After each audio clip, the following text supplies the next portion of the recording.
Ryan Cole stood in the lobby of a 40-story glass tower, his daughter Lucy asleep against his shoulder, his resume crumpled in one hand. He thought he was walking into a warehouse hiring dock workers. Instead, a receptionist in a tailored suit was leading him toward an elevator marked "Executive Floor Only." Within minutes, he found himself face to face with Isabella Hart, the coldest CEO in the city, who looked at him like he was exactly what she needed. Then she said 6 words that made no sense. "I need you to be my husband." Ryan Cole had been awake since 4 in the morning. He stood in the cramped kitchen of his apartment, the kind of place where the faucet dripped, no matter how many times he tightened it, and made a peanut butter sandwich for his daughter. Lucy was still asleep in the bedroom they shared, curled under a blanket that had been his wife's. 2 years since Sarah died, and some mornings he still expected to see her standing by the window with coffee in her hands. He used to be an engineer with a salary and health insurance and a future that made sense. Then Sarah got sick, and the hospital bills piled up faster than he could pay them. After she was gone, the company he worked for downsized. He lost his job 3 months after the funeral.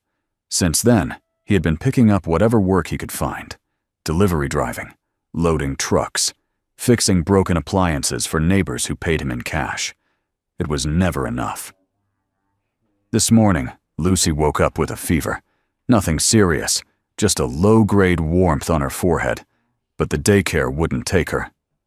Ryan called his boss at the warehouse and said he couldn't come in.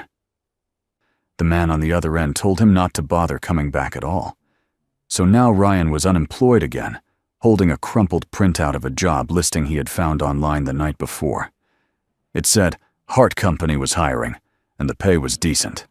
He assumed it was a trucking outfit, or maybe a restaurant chain. He dressed Lucy in her favorite sweater, the yellow one with the cartoon bear on the front, and carried her down 3 flights of stairs because the elevator in their building had been broken for a week. She rested her head on his shoulder and asked him where they were going.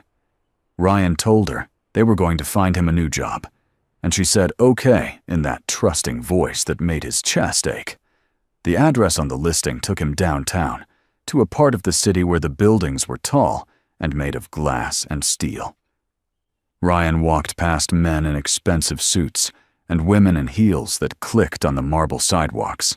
He felt out of place in his faded jeans and work boots, but he kept walking until he reached the building with the name Hart Group etched into the stone above the entrance.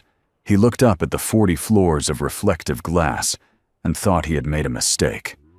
This wasn't a trucking company. This was a corporate headquarters.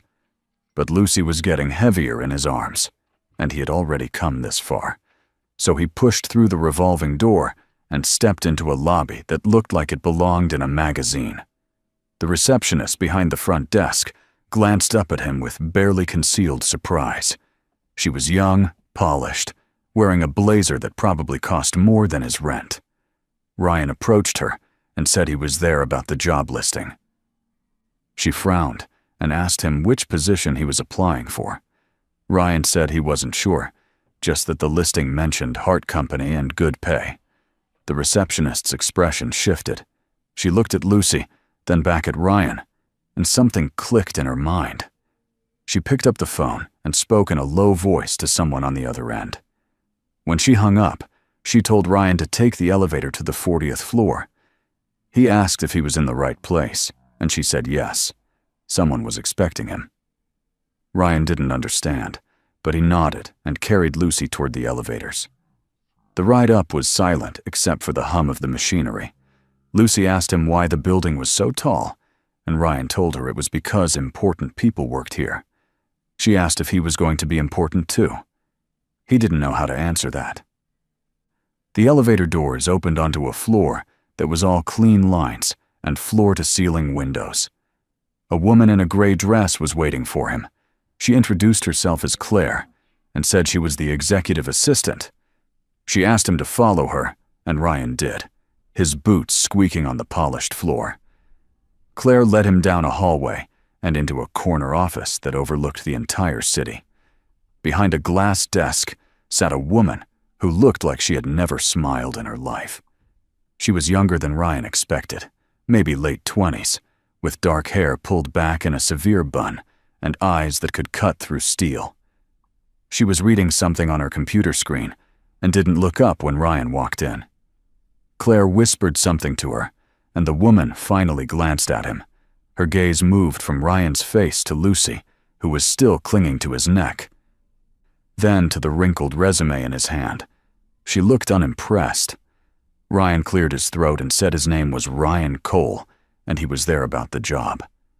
The woman leaned back in her chair and studied him for a long moment. She asked him if he had a daughter. Ryan said yes. She asked him where his wife was. Ryan felt his throat tighten and said she had passed away 2 years ago. The woman's expression didn't change, but something shifted in her eyes. She told Claire to take Lucy to the lounge down the hall and get her something to drink. Claire hesitated, then nodded and held out her hand to Lucy. The little girl looked at Ryan, and he told her it was okay. He would be right here. Lucy let Claire lead her out of the room. When the door closed, the woman stood up and walked around the desk. She was tall, dressed in a black suit that looked like it cost more than Ryan made in a month. She stopped a few feet away from him and said her name was Isabella Hart. Ryan recognized the name from the building outside. She was the CEO of the entire company. Isabella told him she needed someone to play a role.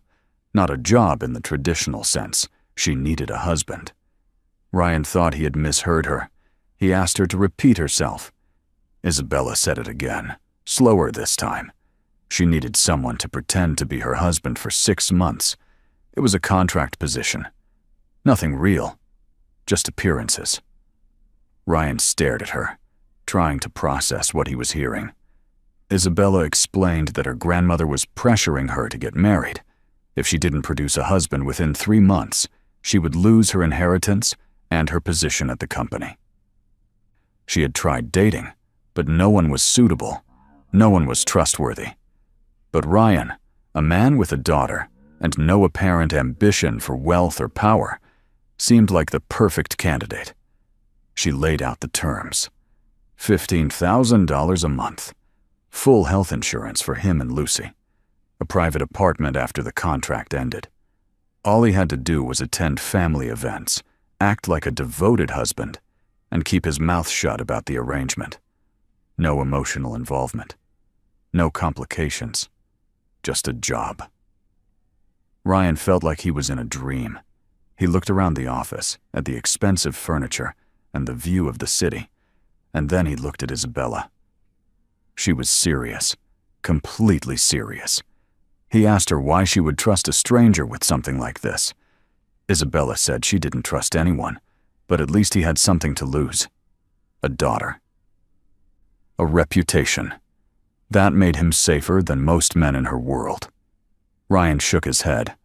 He said he couldn't do it. Isabella asked why not. Ryan said because it wasn't right. He wasn't going to sell himself, even if he was desperate. He had a daughter who needed to see him as someone with integrity, not someone who played pretend for money. Isabella didn't argue. She just walked back to her desk, opened a drawer, and pulled out a business card. She handed it to him and said, if he changed his mind, he could call her. Ryan took the card, more out of politeness than anything else, and said he wouldn't be calling. Isabella nodded and told him Claire would show him out. Ryan left the office, collected Lucy from the lounge, and rode the elevator back down to the lobby. He walked out of the building and into the cold morning air, Lucy's hand in his, and told himself he had made the right choice. But as he walked down the street, past the people in their expensive clothes and their confident strides, he felt the weight of the business card in his pocket. He thought about the $15,000 a month. He thought about Lucy's fever and the medical bills he couldn't pay, and the apartment with the broken elevator. He thought about integrity and what it was worth when you were barely surviving. By the time he got home, Lucy was asleep again. Ryan laid her on the couch and sat down at the kitchen table with his head in his hands. The business card was still in his pocket. He pulled it out and stared at the name printed on it. Isabella Hart, CEO. He told himself he wouldn't call. He told himself he was better than that. But deep down, he knew he was running out of options.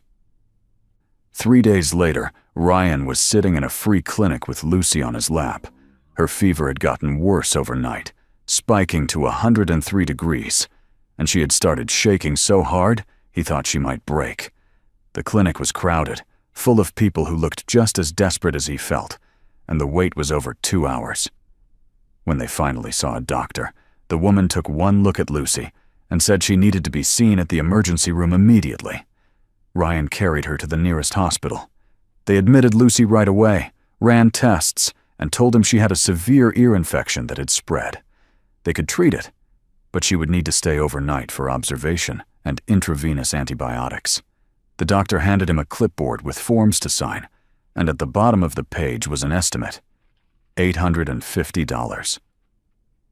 Ryan only had $200 in his bank account. He asked if there was a payment plan. The billing clerk said yes, but he would still need to put down a deposit. Ryan asked how much. She said at least $300. He told her he didn't have it. She gave him a look that was half pity, half exhaustion, and said she would see what she could do. She made a phone call, came back, and told him the hospital would cover the difference this time, but he needed to pay the full amount within 30 days, or they would send it to collections. Ryan sat in the chair next to Lucy's hospital bed and watched her sleep. The IV drip in her arm looked too big for her small body. Her face was pale, her breathing shallow. He thought about Sarah and how she had looked in a hospital bed just like this one, and he felt something crack inside his chest. He couldn't do this anymore. He couldn't keep pretending he could handle everything on his own. He pulled out his phone and stared at the contact he had saved 3 days ago. Isabella Hart. His thumb hovered over the call button for a long time. Then he pressed it. She answered on the second ring. Her voice was calm, professional, like she had been expecting him. Ryan said his name and heard her acknowledge it without surprise. He told her he had changed his mind. He would take the job. Isabella asked him if he was sure. Ryan looked at Lucy and said yes. Isabella told him to come to her office the next morning, alone. The next day, Ryan left Lucy with a neighbor who owed him a favor and took the bus downtown. He walked into the Hart Group building, feeling like he was walking into a trap, but he didn't stop. Claire met him in the lobby and took him upstairs without a word. This time, when he entered Isabella's office, she was waiting for him with a stack of papers on her desk. She gestured for him to sit. Ryan did. Isabella slid the contract across the desk and told him to read it carefully. It was 20 pages long, filled with legal language he barely understood, but the key points were clear. 6 months, $15,000 a month, paid in 2 installments. Full health insurance starting immediately. He would live in her penthouse, in a separate bedroom. He would attend family events, public appearances, and anything else she required. He would not speak to the press. He would not tell anyone the truth. And at the end of 6 months, he would walk away with a cash settlement and a furnished apartment in a decent neighborhood. Ryan asked what happened if he broke the contract. Isabella said he would owe her everything she had paid him, plus damages. She said it without emotion, like she was reading from a script. Ryan picked up the pen and signed his name at the bottom of the last page. His hand was shaking, but he didn't stop. Isabella took the contract, filed it in a drawer, and told him to be ready to move in by the end of the week. She said her grandmother was hosting a family dinner on Sunday, and Ryan needed to be there as her husband. He asked her what he was supposed to say. Isabella said to say as little as possible and let her do the talking. She stood up, signaling the meeting was over, and Ryan left without another word. On Sunday, Ryan dressed in the only suit he owned, a cheap gray thing he had bought for Sarah's funeral, and met Isabella outside a mansion in the wealthiest part of the city. The house looked like something out of a movie, with white columns and a circular driveway, and hedges trimmed into perfect shapes. Isabella was waiting for him by the front steps, wearing a black dress that made her look even more untouchable than usual. She looked him up and down and told him the suit would have to do for now. She took his hand as they walked through the front door. Her grip was firm, almost mechanical, and Ryan realized she was as nervous as he was. Inside, the house was filled with people. Older men in expensive suits, women dripping in jewelry, servers carrying trays of champagne. And at the center of it all, sitting in a high-backed chair like a queen on a throne, was Eleanor Hart. She was older than Ryan expected, maybe in her mid-70s, with silver hair pulled into a tight bun and eyes that missed nothing. When Isabella introduced Ryan as her husband, Eleanor didn't smile. She looked at him the way someone might look at a stain on an expensive rug. She asked him what he did for a living. Ryan said he used to be an engineer, but was currently between jobs. Eleanor's lips thinned. She said it must be convenient to marry someone with money when you have none of your own. Isabella's hand tightened around Ryan's. She said they loved each other, and that was all that mattered. Eleanor made a sound that might have been a laugh and said love was a luxury people like Ryan couldn't afford.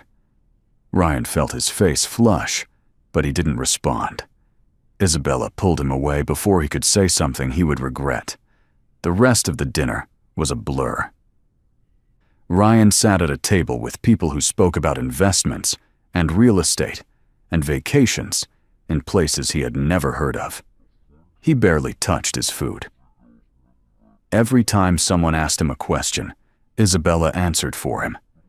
By the end of the night, Ryan felt like a prop, something Isabella had brought along to prove a point. When they finally left, Isabella drove them back to her penthouse in silence. The apartment was on the top floor of a building that overlooked the entire city. It was sleek, modern, filled with furniture that looked like it had never been sat on. Isabella showed him to his room, a guest bedroom with a king-sized bed and an attached bathroom. She told him Lucy could have the room next door. Ryan asked why she was giving his daughter her own room. Isabella said it needed to look real. If anyone came by, they needed to see a family. Lucy moved in 2 days later.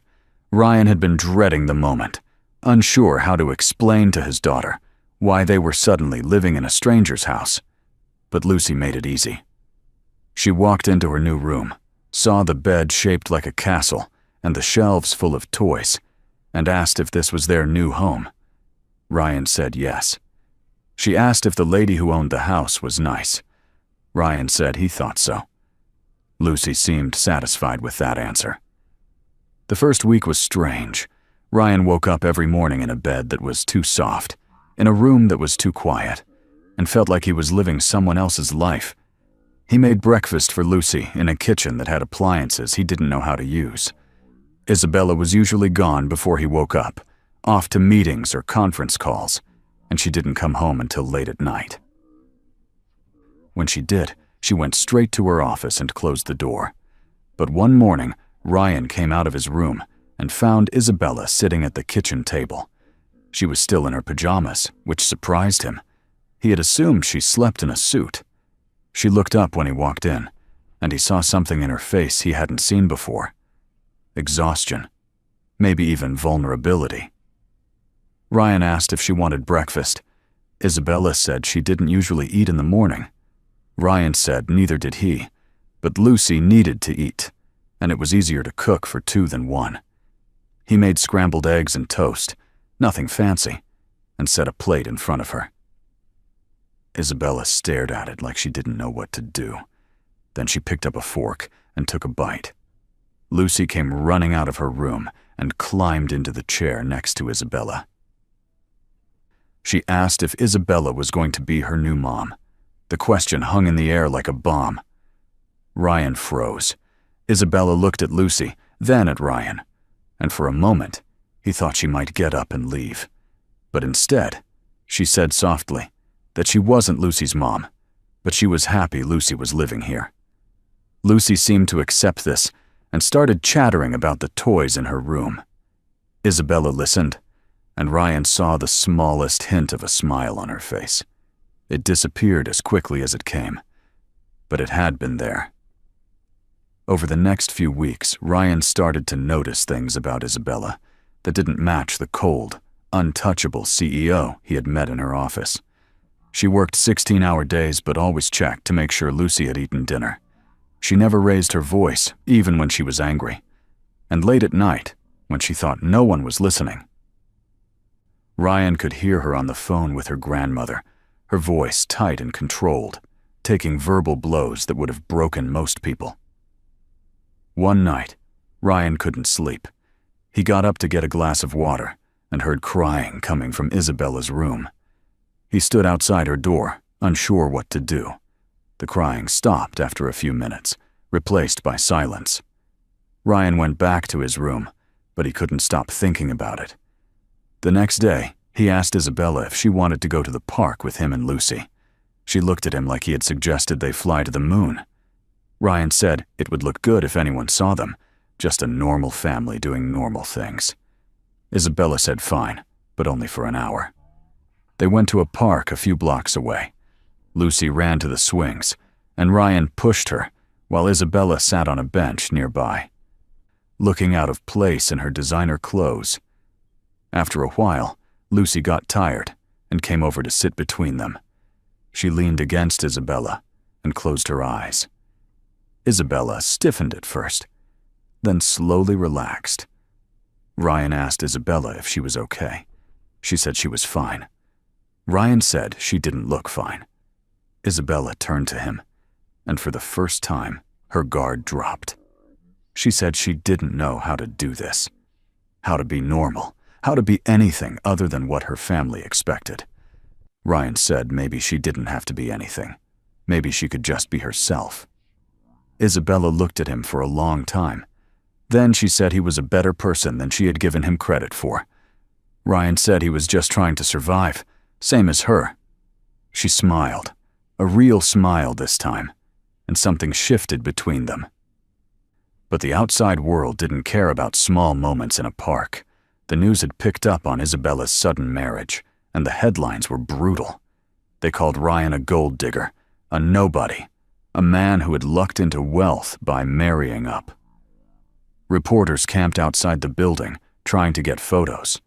Ryan's old co-workers came out of the woodwork, selling stories about how he used to be broke and desperate. The media painted him as an opportunist, and Isabella as a fool. Ryan read the articles on his phone late at night and felt shame creeping up his spine. He thought about Lucy and what she would think when she was old enough to understand. He thought about leaving, about taking the money he had already earned and disappearing. But then he would see Isabella at breakfast, looking exhausted, but still showing up, still trying. And he would stay. 2 months had passed since Ryan signed the contract. He had received 2 payments, $30,000 total, but most of it had gone to paying off the hospital bill and old debts from when Sarah was sick. He had maybe $5,000 left in his account. Eleanor called Isabella into her office one afternoon and demanded to know the truth. She had seen the news. She had heard the whispers. She told Isabella that if this marriage was real, she needed to prove it. And the only way to prove it was with a wedding, a real one, in front of everyone. Isabella came home that night and told Ryan they had 1 month to plan a wedding, a big, public wedding that would convince everyone, including her grandmother, that they were really in love. Ryan asked what happened if they didn't. Isabella said she would lose everything. The company, her inheritance, everything she had worked for. Ryan sat down on the couch and put his head in his hands. This was supposed to be simple. 6 months of pretending, then he could walk away. But now it was spiraling into something bigger, something he didn't know how to control. He asked Isabella if it was worth it. She said she didn't know anymore. That night, Lucy came down with a fever again. Ryan gave her medicine and put her to bed, but by morning, she was worse. Her temperature had spiked to 104, and she was shaking uncontrollably. Ryan called an ambulance, and they rushed her to the hospital. The doctors ran tests and came back looking grim. Lucy had developed a blood infection. It was serious. She needed surgery immediately. The cost estimate was $30,000. Ryan felt the floor drop out from under him. He had $5,000 in his account. That was it. He called Isabella from the hospital. She answered immediately. He told her what happened, his voice breaking. Isabella said she would handle it. Ryan said he couldn't ask her to do that. Isabella said she wasn't asking. She was deciding. And then she hung up. She arrived at the hospital an hour later. She walked straight to the billing office, handed them a credit card, and paid the entire bill without blinking. Then she came to Lucy's room and sat down next to Ryan. She didn't say anything. She just sat there. Lucy made it through the surgery. The doctor said she would need to stay in the hospital for a few days to recover, but she was going to be okay. Ryan sat by her bed, holding her small hand, and felt something break open inside him. He looked at Isabella, who had stayed the entire time, and realized he didn't see her as a contract anymore. He saw her as someone who cared. But caring was dangerous. Caring made things complicated. And the next day, when Ryan overheard Isabella on the phone with Claire, talking about the contract and how everything was going according to plan, he remembered that none of this was real. It was all just business, and he was just a part of the deal. He made his decision that night. He knew leaving meant losing everything: the money, the insurance, maybe even owing Isabella for breach of contract. But he didn't care anymore. He packed his things, and Lucy's things, while Isabella was at work. He left a note on the kitchen counter that said he was sorry, but he couldn't do this anymore. His daughter needed a real family, not a performance. He needed to be someone she could respect, not someone who played pretend for money. He took Lucy, still weak from the surgery, and left the penthouse. He went back to his old apartment, the one with the broken elevator and the dripping faucet, and told himself he had made the right choice. But when Lucy asked why they weren't living with Isabella anymore, Ryan didn't have an answer. Ryan spent the first week back in his old apartment trying to convince himself he had done the right thing. He found work unloading delivery trucks at a warehouse on the edge of the city. The pay was $9 an hour, and his back ached every night. But at least it was honest work. At least he could look Lucy in the eye without feeling like a fraud. But Lucy wasn't happy. She asked about Isabella every day. She asked why they had left the pretty apartment, and why she couldn't sleep in her castle bed anymore. Ryan told her they needed to be in their own home, where they belonged. Lucy said she liked it better at Isabella's house. Ryan didn't know what to say to that. At night, when Lucy was asleep, Ryan sat at the kitchen table and thought about the penthouse. He thought about the mornings, when Isabella would sit across from him with her coffee, looking almost human. He thought about the way she had paid for Lucy's surgery without hesitation, the way she had stayed at the hospital even though she didn't have to. He thought about the smile she had given him at the park, the one that made her look like someone who wanted to be saved. Then he remembered the phone call. The one where she had talked about the contract like it was just another business deal. He reminded himself that none of it had been real. She had needed him to play a part, and he had played it. Now it was over. But 3 weeks after he left, Lucy got sick again. It started with a cough, then a fever that climbed higher every hour. Ryan gave her medicine, put cold towels on her forehead, did everything he could think of.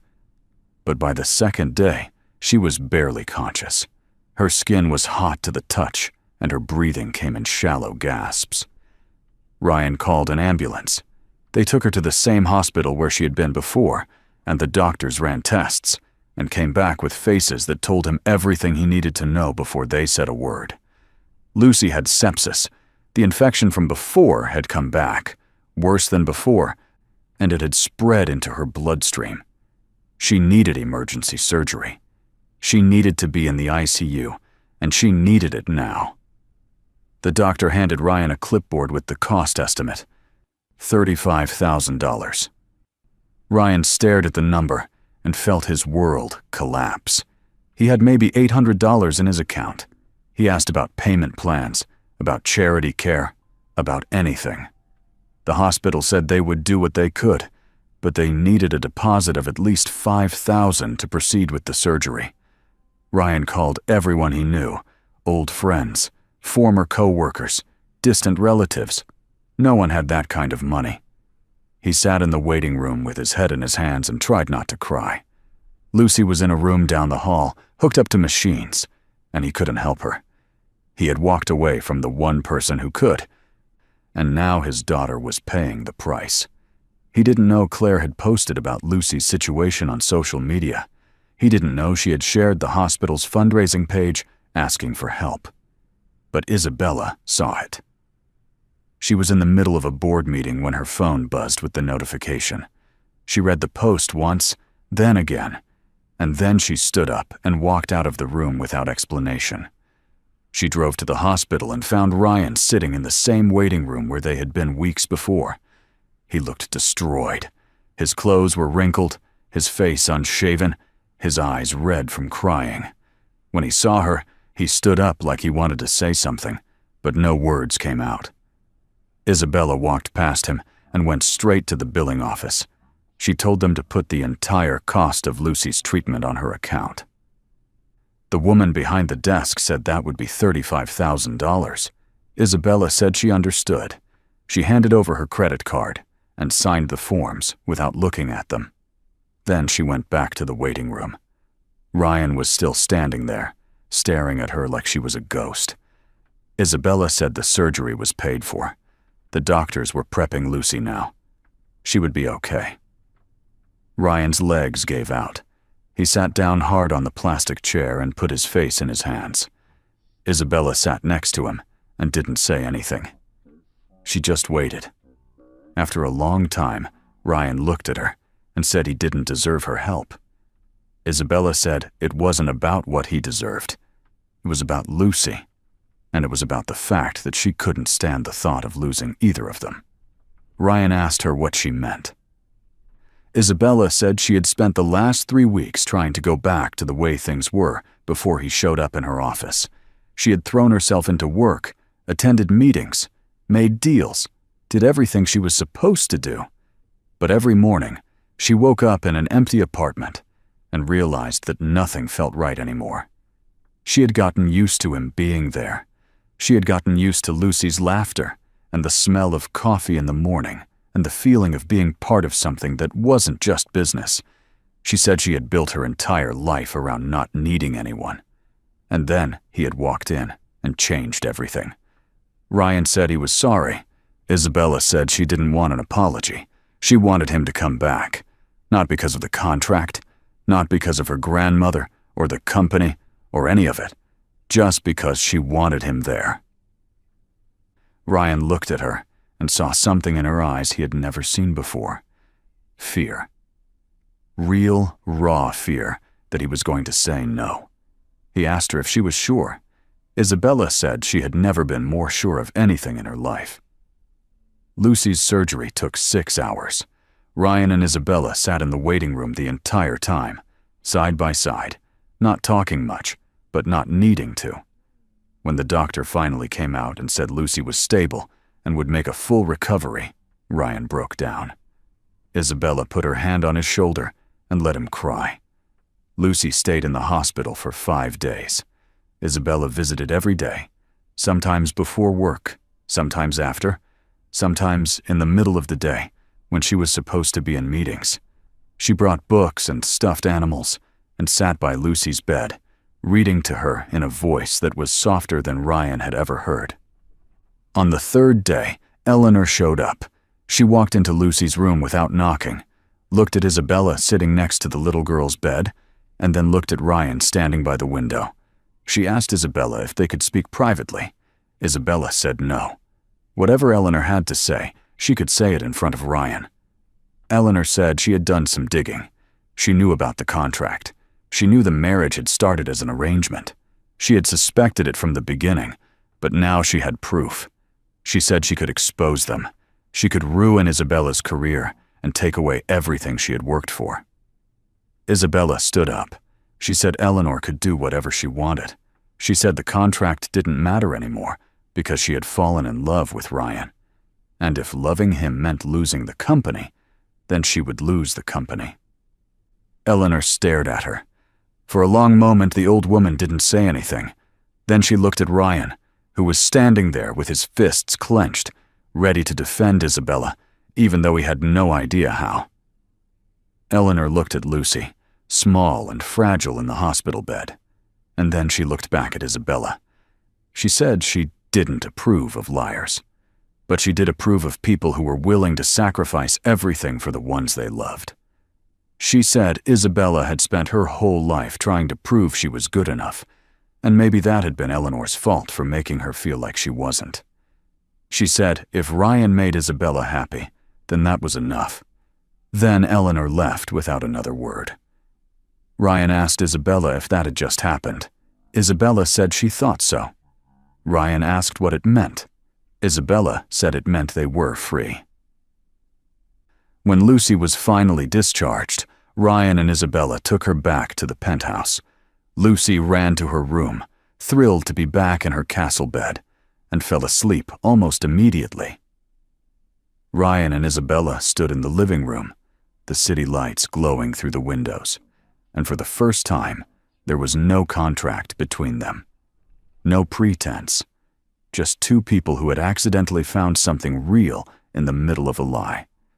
Isabella asked Ryan if he would stay, not because she needed a husband for her grandmother, not because of money or appearances or any of it, just because she wanted him to. Ryan said he would stay on one condition. Isabella asked what it was. Ryan said he didn't want to be the CEO's husband.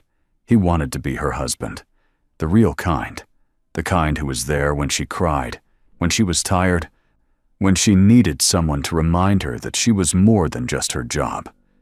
Isabella said that was all she had ever wanted. 6 months later, they had a wedding. Not the big, elaborate event Eleanor had demanded.